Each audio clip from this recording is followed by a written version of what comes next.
আমরা যেমনটা দেখতে পেলাম আজকে শিয়ালদা কোর্টে আবারও আরজিকর মামলার রায় ছিল, সেখানে সেখানে দাঁড়িয়ে আমরা দেখলাম যে সঞ্জয় রায়কে দোষী বলে সাব্যস্ত করা হলো। তাহলে এই বিষয়ে আপনি কি বলবেন? আপনি কি খুশি বিচারে?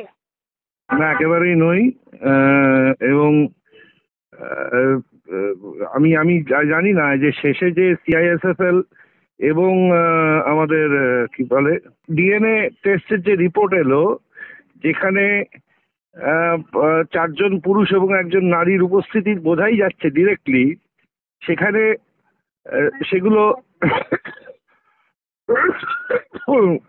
সিবিআই কেন ডিটেক্ট করতে পারলেন না, বা একই সঙ্গে সঙ্গে পশ্চিমবঙ্গ সরকার কেন পরের দিকে যে আর একটা চার্জশিট দিয়েছে এরা, সেটাই কেন বা জমা দিচ্ছেন না, এই সবটা মিলিয়ে একটা চূড়ান্ত ধোঁয়াশা রয়েছে এবং আগাগোড়া ধোঁয়াশা রয়েছে।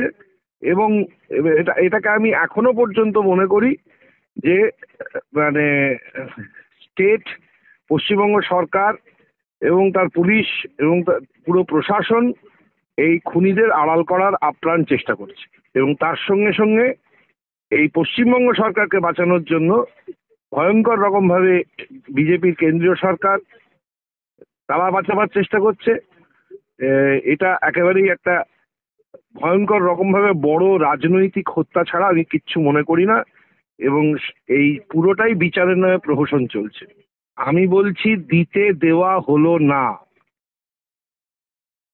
সিবিআই চার্জশিট দিতে পারলো না, না দিতে দেওয়া হলো না। বকটুইতে যেমন দিতে দেওয়া হয়নি, যেমন ভাবে এই এসএসসি মামলায় দিতে দেওয়া হয়নি, এই তিলোত্তমা হত্যা মামলাতেও তেমনি দিতে দেওয়া হলো না। স্যার, তাহলে আজকেও সঞ্জয় রায় বারংবার একই কথা বলছেন, তিনি নির্দোষ। সেই বিষয়ে আপনি কি বলবেন? তা উনি যদি নির্দোষ হয়ে থাকেন তাহলে উনি পুরো ঘটনা পুরো বলেছেন কি?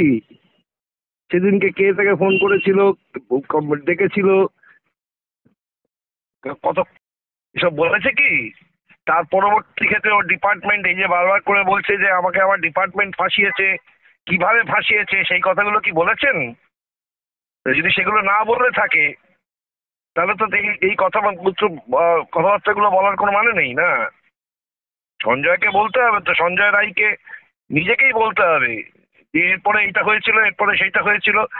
এবার যদি সঞ্জয় রায় সেটা কোর্টে দাঁড়িয়ে বলে থাকে এবং তারপরেও যদি সিবিআই সেটাকে গ্রহণ না করে থাকে বা জাজ সেটাকে গ্রহণ না করে থাকে, তাহলে তো আরো বড় ষড়যন্ত্রের লক্ষণ। কিন্তু স্যার, সেই জায়গায় দাঁড়িয়ে অনেকেই এই প্রশ্ন তুলছেন যে সঞ্জয় রায় কি একা দোষী? আপনার কি মনে হয়? আপনি বোধহয় আমার কথাগুলো শোনেননি। আমি বললাম যে ডিএনএ টেস্টের রিপোর্টে এবং সিআইএসএফএল এর রিপোর্ট দেখার পরেও মানে পৃথিবীতে একটা মানে এখনো ভূমিষ্ঠ হয়নি এমন শিশু বলে দেবে যে সঞ্জয় রায় একা নয়।